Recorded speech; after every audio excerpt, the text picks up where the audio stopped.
Good morning, Your Majesties. Welcome back to my YouTube channel. For those of you that are new here, welcome to my YouTube channel. I decided to turn Annabelle on. So before I get, happy day 4 of princmess. Are you guys enjoying princmess so far? I know we just started, but are you guys enjoying this so far? Yes? Okay, good. So, before I get into today's video, I want to tell you guys something that happened to me 2 nights ago. So, it was at midnight, December 2nd at midnight, I experienced another sleep paralysis moment, and it was the most scariest thing ever, y'all. So, what had happened is that I kept hearing like someone was like walking in my room, and I'm like, get out, and I kept feeling someone going like this on my shoulder. Like it felt like a hand. I'm like, no, like screaming.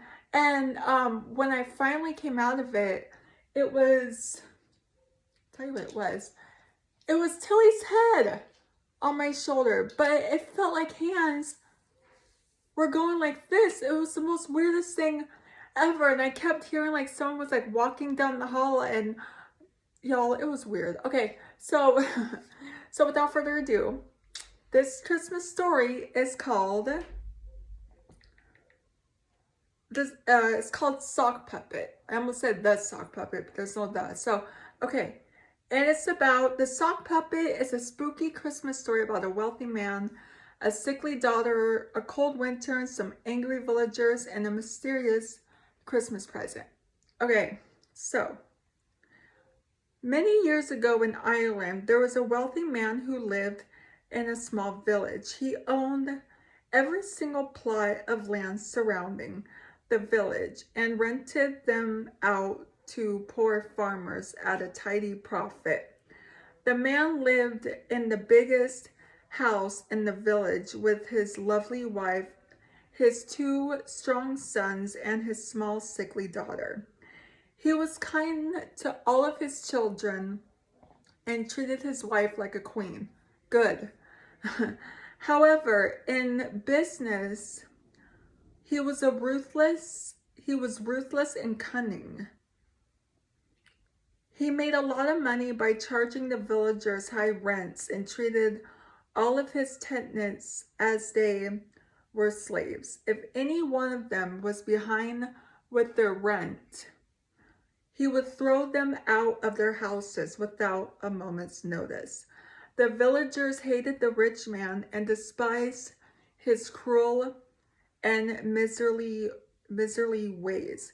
He often threw lavish parties, inviting only his friends and family, living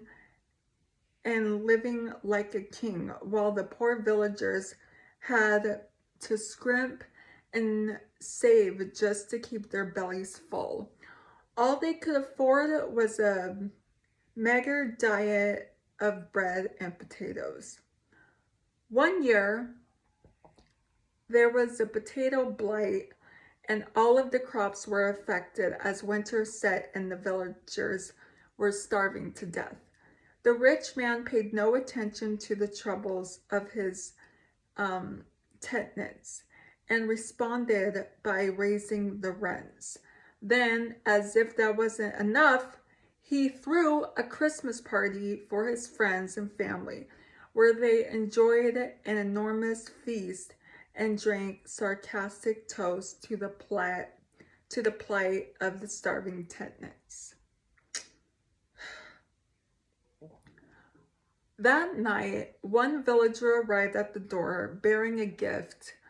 He said it was a Christmas present for the rich man's daughter. The girl opened the present and found a sock puppet. The villager said he had knitted himself and asked if he might have some food.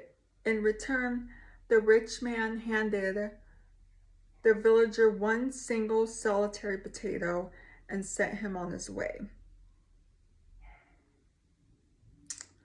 Although it was a hideous old rag, the daughter seemed to love the sock puppet. She named it Charlie, and put it on her hand, showing it to everyone at the party. That night after the party was over, the father was going to bed. He paused at his daughter's bedroom door and looked in on her. She was fast asleep. Just as he was about to leave, something disturbed him. The sock puppet was still on her hand, and its plastic eyes seemed to be staring straight at him. He ignored it and walked out, thinking he was just imagining things. That night, as the rich landlord and his wife slept in their chamber, they heard a knock at the door. It was their daughter. "Mama, Papa, Charlie says he needs to speak with you," she said. They saw their daughter and blood dripping. What? They saw their daughter walk and blood dripping from one hand and the sock puppet on the other, staring at them both. What the heck am I reading, y'all? Okay. Charlie already spoke with Jacob and Michael, said the daughter, moving the sock puppet's mouth as if it was speaking. "Now he must speak with you." For weeks, the rich man's house lay eerily silent. The villagers saw no candles in the windows and no smoke from the chimney. Eventually, they decided to check on the family, and what they discovered shocked them to their very core. In the living room sat the two brothers, both very strong young men. Both very strong young men had their heads twisted off and placed on their hands as if the heads were puppets. The same had happened to the parents, who were found dead and decaying in their beds. The most disturbing sight of all was the little girl. She was sitting in the corner of the bedroom, her severed head balanced upon one hand, smiling sweetly with her eyes wide open. On the other hand was the sock puppet. Due to rigor mortis, her arms were sticking out, and it seemed as if the two hands were speaking to each other. Just recently, a family moved into the house. They moved to the country because the family doctor said it might help their sick daughter to recover from her illness. Everything was fine until one night, when the mother heard the daughter calling out to her. Before the mother opened the door, she heard her daughter talking. She peeked in, and the girl was fast asleep. "What did you need, honey?" asked the father when his wife returned. The mother paused before speaking. "I have no idea," she said. "The poor little thing must be talking in her sleep. Do you know where she got that awful sock puppet? She was wearing it on her hand, and it almost seemed like it was staring straight at me." What? That's creepy. Okay then. That's gonna be it for today's video. What do you guys think of that story? I think it's creepy. But I like creepy stuff. So that's going to be it for today's video. So if you're new here, hi, I'm Princess Peyton. Hit the red button to become your majesty and hit the bell notification so you're notified every time I upload a video.